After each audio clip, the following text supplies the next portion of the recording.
नमस्ते। आज की इस चर्चा में हम सीधे चलते हैं ए.आर. बेटन की बेहद अहम कहानी गोइंग प्लेसेस के अंदर। ये एक ऐसा विश्लेषण है जो किशोरावस्था की हवाई कल्पनाओं, जिसे हम एडोलेसेंट फैंटेसी कहते हैं, और एक वर्किंग क्लास परिवार की कठिन सच्चाई के बीच के गहरे अंतर को पूरी तरह से खोलकर रख देता है।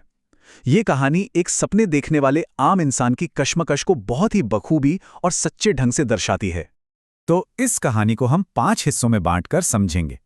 सपने और सच्चाई का टकराव, परिवार का माहौल और पलायनवाद, एक कल्पना का जन्म, उदासी का बोझ, और आखिर में इसकी भाषा और शैली। शुरुआत करते हैं पहले हिस्से से, जहां हमारे सपने आकर आम जिंदगी की कड़ी सच्चाई से टकराते हैं और कहानी का मुख्य टकराव शुरू होता है। कहानी के शुरू में ही हमें मुख्य किरदार सोफी मिलती है। सोफी एक ऐसी टीनेजर है जिसका दिमाग अपनी सच्चाई को छोड़कर हमेशा ऐसी रंगीन और आकर्षक दुनिया में खोया रहता है जिसे पाना लगभग नामुमकिन है। असली दुनिया से ज्यादा उसकी नज़र एक अनअटेनेबल, ग्लैमरस फ्यूचर पर टिकी रहती है। और ये अंतर कितना गहरा है, ये सच्चाई और सपनों के इस फर्क से पता चलता है। एक तरफ सोफी के ऊंचे करियर एस्पिरेशंस हैं, जैसे बुटीक मैनेजर, एक्ट्रेस या फैशन डिजाइनर बनना, और दूसरी तरफ है उसकी प्रैक्टिकल दोस्त जैंसी। जैंसी उसे जमीन पर लाती है, याद दिलाती है कि उन दोनों का नसीब तो पहले से ही तय है, उन्हें तो आखिर में बिस्किट फैक्ट्री में ही काम करना है। सोचिए, एक तरफ डिजाइनर बनने का ख्वाब और दूसरी तरफ फैक्ट्री की मजदूरी, एकदम जमीन आसमान का फर्क। अब चलते हैं दूसरे पहलू पर, जहां बात होती है परिवार की और उस एस्केपिज्म की, यानी मुश्किल हकीकत से बच निकलने की चाहत। घर का माहौल ही दरअसल इस एस्केपिज्म की आदत को और हवा देता है। ये विचार कि पैसा पेड़ पर उगता है सीधे तौर पर वर्किंग क्लास परिवार के कठिन संघर्ष को दर्शाता है। पिता की पसीने से लथपथ, थकन भरी जिंदगी एक कड़वी सच्चाई है। जब वो पिता सोफी के उन हवाई किलों का मजाक उड़ाते हैं तो उस संघर्ष की एक ऐसी झलक मिलती है जो सीधे सच्चाई से जुड़ती है। उनका गुस्से वाला और निराश चेहरा रियलिटी का एक बेहद प्रत्यक्ष प्रतीक है। लेकिन पिता के बिल्कुल विपरीत है शांत और कम बोलने वाला भाई जॉफ। जॉफ एक अप्रेंटिस मैकेनिक है जो मोटरसाइकिल चलाता है और शहर के अनजान हिस्सों में काम करने जाता है। सोफी के लिए जॉफ का चुप रहना एक विशाल और अनजान दुनिया का दरवाजा खोलता है। उसका मानना है कि जिस बाहरी दुनिया में जॉफ जाता है वो दुनिया बड़ी बेसब्री से सोफी के आने का इंतजार कर रही है, और इसलिए जॉफ की उस चुप्पी में सोफी अपनी पूरी कल्पनाएं भर देती है। अब आते हैं तीसरे और सबसे दिलचस्प हिस्से पर, यानी एक मनगढ़ंत कल्पना का जन्म, और वो भी एक मशहूर स्पोर्ट्स स्टार के साथ। यहां एक बेहद बड़ा सवाल उठता है, क्या सोफी वाकई में उस युवा और मशहूर आयरिश फुटबॉल खिलाड़ी डैनी केसी से मिली थी, या फिर ये उसकी कल्पनाओं और डे ड्रीमिंग की एक बिल्कुल नए लेवल की उड़ान थी? इसी सवाल में इस कहानी का सबसे बड़ा रोचक तत्व छिपा है। तो होता क्या है, सोफी अपने भाई जेफ को इस अचानक हुई मुलाकात की एक बेहद डिटेल्ड कहानी सुनाती है। वो दावा करती है कि रॉयस शोरूम के बाहर उसकी उस फुटबॉलर से मुलाकात हुई।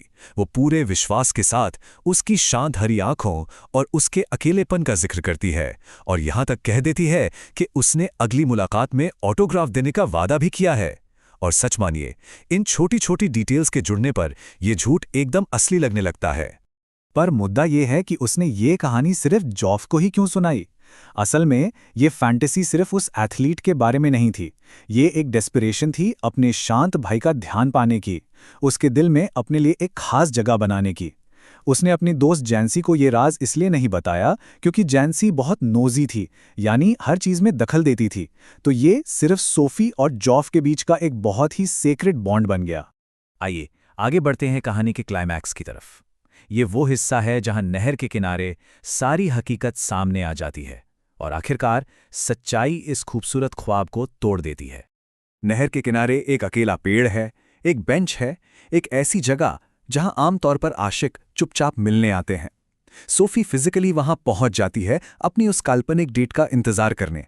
अब सोचिए, रात के अंधेरे में इस तरह बैठकर एक ऐसे शख्स का इंतजार करना जिसके आने की कोई उम्मीद ही ना हो, ये इस पूरी आने वाली निराशा को कितना दर्दनाक और सच्चा बना देता है। और फिर उदासी घेरने लगती है, और ये बयान हुई उदासी सीधे दिल पर लगती है। जैसे जैसे वक्त गुजरता है और उम्मीद टूटने लगती है, वो सच में रोने लगती है। वो एक ऐसी मुलाकात को खोने का बोझ अपने कंधों पर उठा लेती है जो हकीकत में कभी हुई ही नहीं थी। एक छोटा सा झूठ अब उसके लिए एक सच्चे और भारी दुख में बदल गया है। आखिर में बात करते हैं उन लिटरेरी टूल्स, भाषा और ग्रामर की जिन्होंने इस दुनिया को इतना जीवंत बनाया है। A.R. बार्टन ने इस कहानी में आम बोलचाल की भाषा यानी टीनेज स्लैंग का जबरदस्त इस्तेमाल किया है। ऐसे शब्द जैसे चफ्ट यानी बहुत खुश, नोजी यानी ताक-झांक करने वाला और गॉकी यानी अजीब, ये शब्द ऐसे ही नहीं आए हैं। इनका उपयोग किरदारों के उस वर्किंग क्लास बैकग्राउंड को एक असली पहचान देता है और पूरी बातचीत को एकदम स्वाभाविक बनाता है। ग्रामर का प्रयोग भी यहाँ देखने लायक है। टेक्स्ट में बिना किसी हेल्पिंग वर्ब के प्रेजेंट पार्टिसिपल्स का बड़ा अहम उपयोग हुआ है, जैसे कमिंग होम फ्रॉम स्कूल या steering far down the street. ये दिखाता है कि कैसे एक ही समय पर कई घटनाएं एक साथ हो रही हैं। इस लिखावट की वजह से पूरा का पूरा सीन दिमाग में एक चलचित्र की तरह आगे बढ़ने लगता है। लेकिन जब सब कुछ घट जाता है तो कहानी में एकमात्र सच्चाई सिर्फ एक ही बचती है, और वो है सैटरडे का वो फुटबॉल मैच।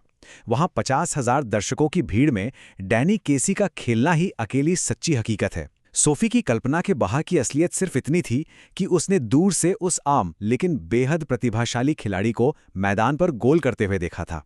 मुलाकात झूठी थी, पर वो खिलाड़ी और उसका खेल बिल्कुल सच था। इस चर्चा को खत्म करते हुए एक ऐसी बात सामने आती है जो सच में दिमाग में ठहर जाती है।